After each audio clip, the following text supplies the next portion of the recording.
नमस्कार साथियों, शिक्षा आईएएस इंस्टीट्यूट के ऑनलाइन प्लेटफॉर्म में आप सभी का स्वागत है। कंप्यूटर एमसीक्यू का यह अगला वीडियो है। दोस्तों, यहाँ से अब कंप्यूटर की जो वीडियो हैं वो टॉपिक वाइज मिलने चालू हो जाएंगे। मतलब एक एक टॉपिक से आपको 20-20 प्रश्न मिलने चालू हो जाएंगे। तो आज जो टॉपिक है दोस्तों, ये है introduction of computer. Introduction of computer के अंतर्गत कहा जाए तो कंप्यूटर शब्द कहाँ से जनरेट हुआ, डेटा किसे कहते हैं, ठीक है, इंफॉर्मेशन किसे कहते हैं, वर्किंग प्रिंसिपल ऑफ सीपीयू क्या है, कैरेक्टरिस्टिक्स ऑफ कंप्यूटर क्या है, लिमिटेशंस ऑफ कंप्यूटर क्या है, यूटिलाइजेशन ऑफ कंप्यूटर क्या है, एप्लीकेशंस ऑफ कंप्यूटर क्या है, ये सब आते हैं। तो इसी से संबंधित जो है कुछ प्रश्न जो है आपके सामने मैं रख रहा हूँ। इनमें से कई प्रश्न ऐसे हैं दोस्तों जो व्यापम में पूछे गए हैं, तो उनको अलग से मैं यहाँ पर मेंशन कर दिया हूँ। तो आपको इन प्रश्नों को विशेष तौर पर देखना है और इसी से रिलेटेड प्रश्नों की तैयारी करना है। ठीक है, पहला है कंप्यूटर का सुपरवाइजर है। ठीक, व्यापम 2017 का प्रश्न है। पहला ऑप्शन है ALU, दूसरा है OS, तीसरा है CPU, चौथा है CU। तो देखिए, अब आपको पहली बात तो याद रखिएगा, कंप्यूटर का ब्रेन किसे कहा जाता है। अगर मान लीजिए लिखा रहेगा दिमाग किसे कहा जाता है, दिमाग किसे कहा जाता है, तो ये कहा जाता है दोस्तों CPU को याद रखिएगा। ठीक, कंप्यूटर का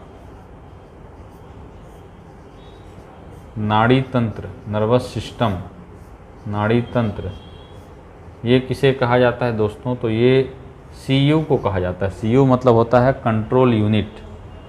ठीक है, कंप्यूटर का सुपरवाइजर किसे कहा जाता है दोस्तों, तो ऑपरेटिंग सिस्टम को कहा जाता है, याद रखिएगा। तो इसका आंसर होगा ऑपरेटिंग सिस्टम। क्या होगा? Operating system. ऑपरेटिंग सिस्टम क्या करता है? यूज़र को हार्डवेयर से जोड़ने का काम करता है और पूरी तरीके से मैनेज करने का काम करता है। तो इसीलिए कंप्यूटर का सुपरवाइज़र किसको कहा जाता है दोस्तों? ऑपरेटिंग सिस्टम को कहा जाता है। आंसर होगा B, याद रखिएगा। ठीक है, इनके अलावा इनको भी याद में रखना है, यहाँ से भी प्रश्न पूछे जा सकते हैं। ठीक है, चलिए अगला प्रश्न। इनमें से कौन सा कोई एक कंप्यूटर का प्रमुख क्रिया नहीं है? व्यापम 2015 का प्रश्न। ये जो क्रिया से संबंधित कई बार व्यापम प्रश्न पूछ चुका है। तो पहला है डेटा इनपुट, दूसरा है डेटा प्रोसेसिंग, तीसरा है डेटा संग्रहण स्टोरेज, चौथा है डेटा विश्लेषण मतलब एनालिसिस। तो डेटा इनपुट, हालांकि इनपुट करने का कार्य यूज़र करता है, लेकिन उस इनपुट के एक्सेप्ट करने का कार्य करता है कौन? कंप्यूटर। तो यह प्रमुख कार्य है, प्रोसेसिंग प्रमुख कार्य है, डेटा स्टोरेज प्रमुख कार्य है, डेटा विश्लेषण इसका प्रमुख कार्य नहीं है। याद रखिएगा, 2015 का ये प्रश्न है। ठीक है, चलिए अगला प्रश्न। निम्न में से कौन सा कंप्यूटर का कार्य नहीं है? देखिए, फिर प्रश्न आया है 2017 में। पहला इनपुटिंग, दूसरा आउटपुटिंग, तीसरा प्रोसेसिंग, चौथा अंडरस्टैंडिंग। तो आंसर होगा दोस्तों अंडरस्टैंडिंग। ठीक है, कंप्यूटर हर चीज़ कर सकता है लेकिन अंडरस्टैंडिंग नहीं कर सकता, क्योंकि कंप्यूटर ब्रेनलेस होता है, सोचने समझने की क्षमता इसके में नहीं होती। ठीक है, 0 होती है। तो आंसर होगा D। चलिए अगला है, अपरिष्कृत वस्तुओं का संग्रह है। व्यापम 2018 का प्रश्न। अपरिष्कृत कहने का मतलब अनअरेंज्ड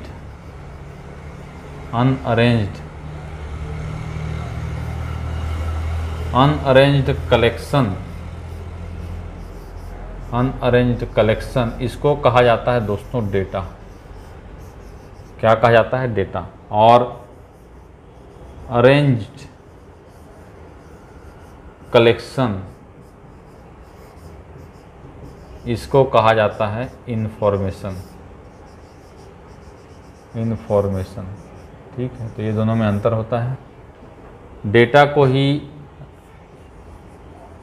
रॉ, ठीक है, रॉ कलेक्शन भी कहा जाता है और इंफॉर्मेशन को प्रोसेस्ड डेटा भी कहा जाता है। डेटा जो है मीनिंगलेस होता है, मीनिंगलेस होता है,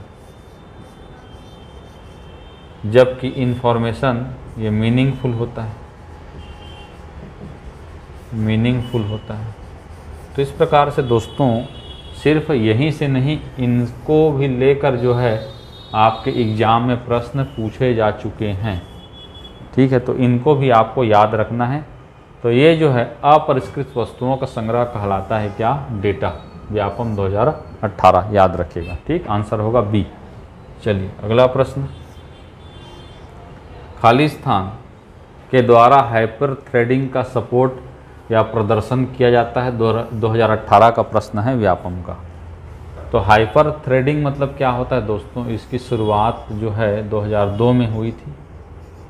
और हाइपर थ्रेडिंग कहने का मतलब होता है कोई भी प्रोसेसर में आजकल लिखा रहता है, प्रोसेसर में लिखा रहता है डुअल कोर, या लिखा रहता है क्वाड कोर। तो प्रोसेसर वर्तमान में कोर को सपोर्ट करता है। कोर मतलब इसकी स्पीड होती है, और डुअल कोर मतलब डबल स्पीड, मतलब एक ही काम को करने के लिए वहाँ पर 2 प्रोसेसर लगे रहते हैं। ऐसे ही क्वाड कोर में एक ही कार्य को करने के लिए 4 प्रोसेसर लगे रहते हैं। तो इस प्रकार से अब एक ही काम को 4 बंदे जब करेंगे तो वह काम और जल्दी से होगा। अगर एक बंदा करेगा तो धीरे होगा, और वही अगर 4 व्यक्ति उसको मिलकर काम करें तो और फास्ट होगा। तो ये हाइपर थ्रेडिंग जो कॉन्सेप्ट है ये किससे संबंधित है दोस्तों? सीपीयू से। सीपीयू से लिखा रहेगा, या प्रोसेसर से लिखा रहेगा, या माइक्रो प्रोसेसर से लिखा रहेगा। ये तीनों कहने का मतलब एक है, तो याद रखिएगा इसका आंसर होगा बी। चलिए अगला प्रश्न, कंप्यूटर में प्रोसेसर की गति मापते हैं। व्यापम 2018 का प्रश्न। ठीक, पहला है नैनो सेकंड में, दूसरा मेगाबाइट्स में, तीसरा कैरेक्टर प्रति सेकंड में, चौथा मेगाहर्ट्ज़ में। तो देखिए कंप्यूटर की इस प्रोसेसिंग की स्पीड का मात्रक है हर्ट्ज़। अब यही हर्ट्ज़ बढ़ते गया तो इसको कहा गया मेगाहर्ट्ज़, और बढ़ गया तो उसे कहा गया गीगाहर्ट्ज़। ठीक है, तो मेगाहर्ट्ज़ लिखा रहेगा वो सही है, मेगाहर्ट्ज़ या गीगाहर्ट्ज़ तीनों सही है। वर्तमान अगर कंप्यूटर की स्पीड की बात की जाए तो ये जो स्पीड है ये गीगाहर्ट्ज़ में मापी जाती है। ठीक है, याद रखिएगा। चलिए अगला प्रश्न, निम्न में से कौन सा इंटेल प्रोसेसर वाणिज्यिक उपयोग के लिए सर्वप्रथम प्रस्तुत किया गया था? व्यापम 2016 का प्रश्न। 4004, 8080, 8086, 8088। तो इसका आंसर होगा दोस्तों 4004। पहला माइक्रो प्रोसेसर का नाम यही था इंटेल 4004, और ये प्रोसेसर वाणिज्यिक उपयोग के लिए प्रयोग किया गया था। ठीक है, तो आंसर होगा ए। चलिए अगला प्रश्न, निम्न में से किसका उपयोग सीपीयू की क्लॉक स्पीड को मापने के लिए होता है? पहला गीगाहर्ट्ज़, दूसरा सीक टाइम, तीसरा एक्सेस टाइम, चौथा बिट्स गति सेकेंड। ठीक है, तो इसका आंसर होगा गीगाहर्ट्ज़। सीपीयू क्लॉक की जो स्पीड है, ठीक है, सीपीयू क्लॉक कहने का मतलब देखिए कंप्यूटर पूरी तरीके से सिर्फ और सिर्फ 0 और 1 पर कार्य करता है। 0 जहाँ सर्किट के ऑफ पोजीशन को बताया जाता है, और 1 जहाँ सर्किट के ऑन पोजीशन को बताया जाता है। इसी को कहा जाता है क्लॉक स्पीड, और इसको मापने की इकाई है गीगाहर्ट्ज़। याद रखिएगा। चलिए अगला, निम्न में से कौन कंप्यूटर की विशेषता नहीं है? अब देखिए पिछले साल ही आया है, व्यापम 2023 का प्रश्न है। पहला स्पीड, ये कंप्यूटर की विशेषता है। ठीक, स्पीड के नाम से कंप्यूटर जाना जाता है। स्टोरेज, इसके नाम से कंप्यूटर जाना जाता है। ऑटोमेशन, मतलब कई कार्य को स्वतः कर लेता है, इससे यह भी कंप्यूटर के कैरेक्टरिस्टिक्स है। लेकिन आईक्यू मतलब बुद्धि लब्धि, मतलब सोचने समझने की क्षमता। तो कंप्यूटर की आईक्यू दोस्तों 0 होती है, यह सोच समझ नहीं सकता। जो यूज़र के द्वारा या हमारे द्वारा जो इंस्ट्रक्शन दिया जाता है उसी आधार पर यह क्या करता है? कार्य करता है। ठीक है, तो आंसर होगा डी। चलिए अगला प्रश्न, कंप्यूटर के संबंध में कौन सा कथन असत्य है? पहला है कंप्यूटर में डेटा प्रविष्ट करने हेतु डिवाइस, इनपुट डिवाइस ठीक है। जो हम डेटा डालना रहता है, कोई भी इंफॉर्मेशन भेजना रहता है, वो हम किसके माध्यम से देते हैं? इनपुट डिवाइस के माध्यम से। कंप्यूटर का मस्तिष्क, ब्रेन कहा जाता है सीपीयू को, ये भी सही है। कंप्यूटर का नाड़ी तंत्र, नर्वस सिस्टम कहा जाता है सीयू को।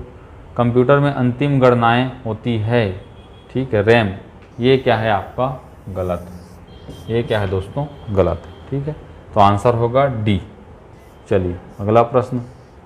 गीगो का पूरा नाम है?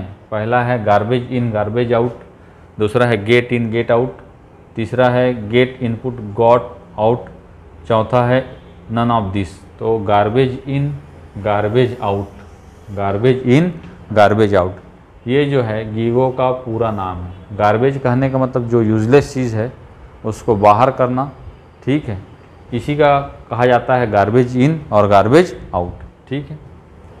चलिए अगला प्रश्न। ये जो टर्मिनोलॉजी है ये कंप्यूटर की शुद्धता से, एक्यूरेसी से संबंधित टर्मिनोलॉजी है जिसको कहा जाता है गीगो, ठीक है। चलिए अगला प्रश्न। प्रोसेसर का दिल जो कई अलग अलग ऑपरेशन करता है, पहला एलयू, दूसरा मदरबोर्ड, तीसरा सीयू, चौथा मेमोरी। तो देखिए प्रोसेसर तो खुद जो है कंप्यूटर का, ठीक है, ब्रेन है।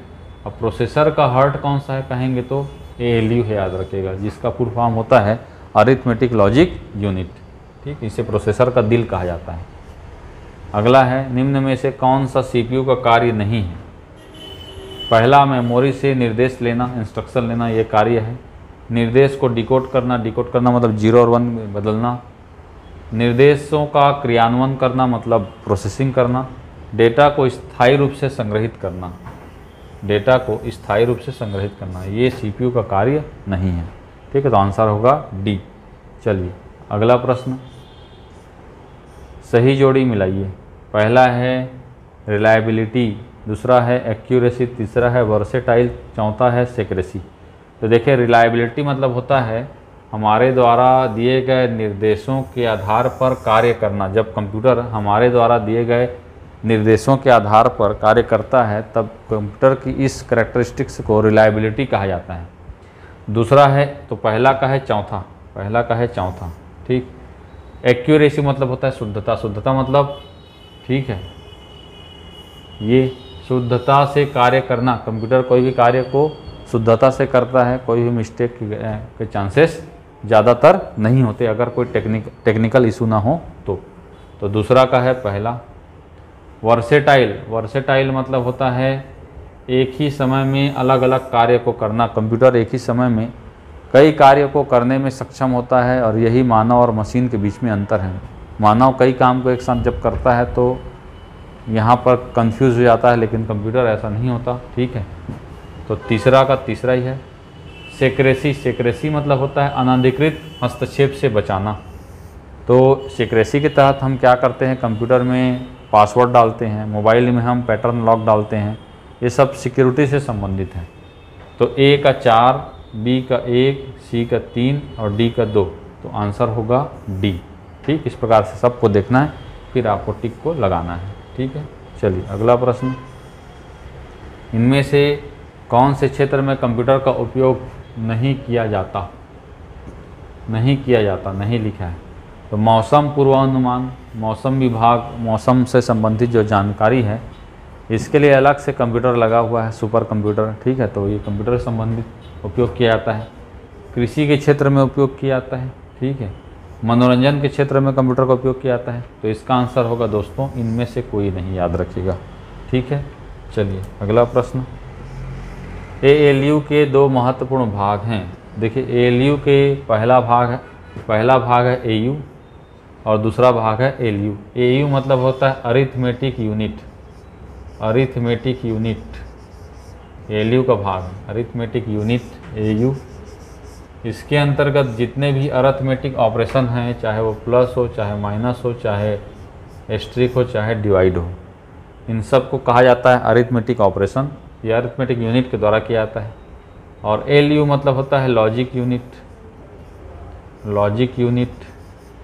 इसके अंतर्गत जितने भी लॉजिकल काम है, जैसे ग्रेटर देन, लेस देन, ठीक है, greater than, less than, equal to या लेस देन इक्वल टू, ठीक है, और इक्वल टू या नॉट इक्वल टू, ये सब लॉजिकल काम है।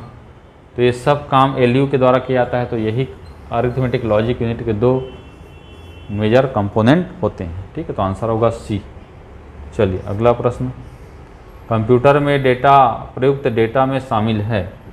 तो डेटा के अंतर्गत कुछ भी चीज़ हो सकता है, वह कैरेक्टर हो सकता है, वह इमेज हो सकता है, वह वीडियो हो सकता है। तो आंसर होगा डी, उपरोक्त सभी। हालांकि डेटा 3 प्रकार के होते हैं। पहले को कहा जाता है अल्फ़ाबेटिक डेटा, अल्फ़ाबेटिक डेटा, इसमें अल्फ़ाबेटिक रहते हैं ए से लेकर जेड तक, या कैपिटल स्मॉल से लेकर जेड तक। दूसरा होता है आपका न्यूमेरिक डेटा, न्यूमेरिक डेटा में 0 से लेकर 9 तक होता है। और तीसरा होता है आपका अल्फ़ा न्यूमेरिक डेटा, इसके अंतर्गत दोनों होता है, न्यूमेरिक और अल्फ़ाबेटिक, और कुछ स्पेशल कैरेक्टर होते हैं, ठीक है। तो ये 3 प्रकार के डेटा होते हैं। तो यहाँ पर इसमें सब चीज़ शामिल है, तो इसका आंसर होगा उपरोक्त सभी। चलिए अगला प्रश्न, कंप्यूटर का कार्य नहीं है। पहला इनपुट, दूसरा आउटपुट, तीसरा थिंकिंग, चौथा प्रोसेसिंग। तो देखिए कंप्यूटर सब कुछ कर सकता है लेकिन सोच समझ नहीं सकता। तो कंप्यूटर की इंटेलिजेंस 0 होती है, सोच समझ नहीं सकता, यह इसका कार्य नहीं है। तो आंसर होगा सी, थिंकिंग। चलिए अगला प्रश्न, सामान्यतः कंप्यूटर का उपयोग किया जाता है छोटा डेटाबेस बनाने में, ठीक है, कैलकुलेशन करने में, ये भी ठीक है, अकाउंटिंग संबंधी कार्य में, ये भी सही है। चौथा होगा क्या, उपरोक्त सभी। तो सभी कार्य है कंप्यूटर का, तो आंसर होगा डी, उपरोक्त सभी। चलिए अगला प्रश्न, इनमें से किस यूनिट की प्रोसेसिंग स्पीड सबसे फास्ट है? पहला है रजिस्टर, दूसरा है रैम, तीसरा है फ्लॉपी डिस्क, चौथा है हार्ड डिस्क। तो सबसे फास्ट प्रोसेसिंग स्पीड जहाँ से इस डेटा को फास्टली जो है एक्सेस किया जा सकता है, वह होता है कौन सा, रैम। लेकिन इसकी स्टोरेज कैपेसिटी